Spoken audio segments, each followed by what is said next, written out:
अस्सलाम वालेकुम, मेरा नाम डॉक्टर सईद है।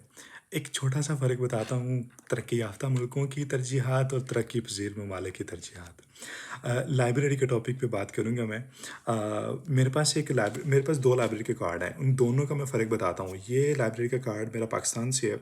कायद-ए-आज़म लाइब्रेरी जो कि बाग-ए-जनाह में मौजूद है लाहौर में, ये उसका कार्ड है और ये एक टोरंटो पब्लिक लाइब्रेरी है, ये उसका कार्ड है। अब दोनों का मैं फ़र्क बताता हूँ आपको। ये जो मैं पाकिस्तान से लेके आया हूँ कार्ड, पाकिस्तान का कार्ड है मेरा लाइब्रेरी का, कायद-ए-आज़म लाइब्रेरी से। अगर मुझे इस लाइब्रेरी में जाना है, तो मुझे पहले ग्रेजुएशन करनी है, यानी 14 साल की तालीम हासिल करनी है, तो उसके बाद मैं ये लाइब्रेरी का कार्ड हासिल कर सकता हूँ, यानी इस लाइब्रेरी में जा सकता हूँ। अदरवाइज़ मैं इस लाइब्रेरी में मैं नहीं बैठ के पढ़ सकता, क्योंकि मेरे पास 14 साल की तालीम नहीं है और मैं ऑब्वियसली फिर आगे मुझे कार्ड ही नहीं इशू होगा। अच्छा, मैंने 14 साल की तालीम हासिल कर ली। अब मुझे इसका एक फ़ॉर्म वो देते हैं आपको जो आपने फ़िल करके देना होता है और वो फ़ॉर्म आपने टेस्ट करवाना होता है 17 ग्रेड के ऑफ़िसर को। एक तो पाकिस्तान में ये 17 ग्रेड का जो ऑफ़िसर एक मिनी खुदा है, इसकी भी अपनी ही कहानी है। तो बहरहाल मैंने जब ये कार्ड इशू करवाने के लिए, ये फ़ॉर्म अटेस्टिफ़ाई करवाने के लिए अपने कॉलेज के प्रिंसिपल के पास गया, तो उसने मुझे ये अटेस्ट नहीं करके दिया कि बेटा मैं आपकी गारंटी नहीं दे सकता, कल को कुछ लाइब्रेरी में आपने नुकसान किया तो वो मेरे पे पड़ जाएगा, इसलिए मैं नहीं करके दूँगा। तो बहरहाल मैंने कहीं से और से तरले मेहनत करके ये करवा लिया टेस्ट और फिर मुझे ये कार्ड मिल गया और ये कार्ड लेने के लिए मुझे फ़ीस भी पे करनी पड़ी। ऐसा नहीं है कि मुझे फ्री में मिला और हर साल मुझे इसकी रिन्यू करवाने की फ़ीस पे करनी होती है, चाहे वो थोड़ी-सी है लेकिन इसकी फ़ीस है।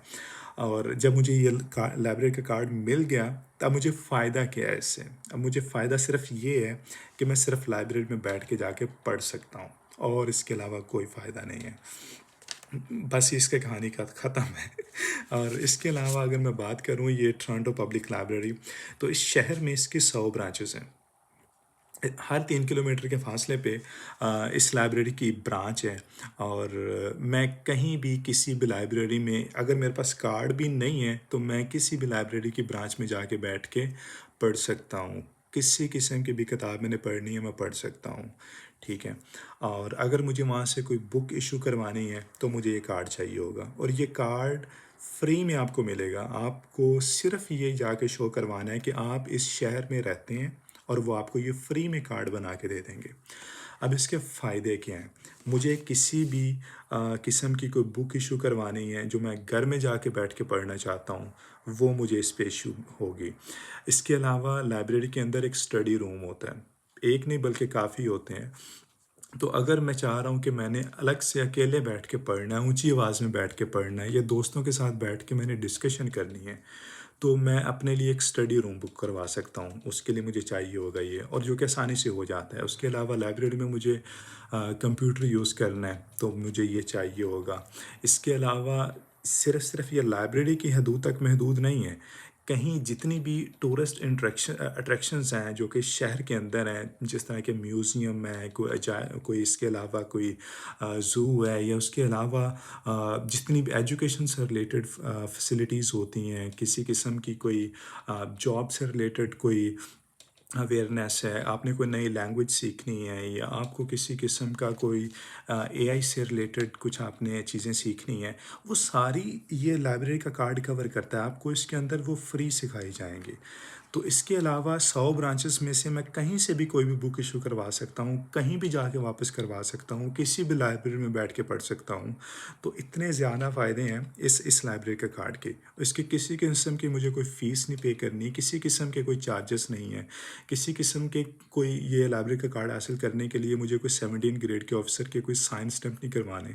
तो ये एक बेसिक डिफरेंस है कि किस तरह एक डेवलप नेशंस अपनी कौम की तालीम को लेके कितनी कंसर्न होती है और उसको किस तरह हर तरह से फैसिलिटेट कर रही होती है। और in comparison to developing nation जहाँ पे एजुकेशनल बजट ही इतना कम होता है, एजुकेशन का ले लें या सेहत का ले लें या बाकी जितने भी एक बेसिक रिस्पॉन्सिबिलिटीज़ होती हैं गवर्नमेंट की अपनी आवाम को प्रोवाइड करना, उनको लेके गवर्नमेंट कितनी इग्नोरेंट होती है, वो आप यहाँ से अंदाज़ा लगा सकते हैं। तालीम जो है वो कौम की गोल को को जो है वो डिफ़ाइन करती है कि उसकी डेस्टिनेशन क्या है और एट द एंड वो कौम किस तरफ जाएगी। तो यकीनन इसके अंदर अगर आप एफ़र्ट्स डाल रहे हैं और उसको आवाम को फ़ैसिलिटेट कर रहे हैं, तो ऑब्वियसली ये एक पॉज़िटिव साइन होता है कि आप अपनी कौम की तालीम के बारे में कितने कंसर्न हैं और उसको उसको उसको लेके कितना सीरियस हैं आप।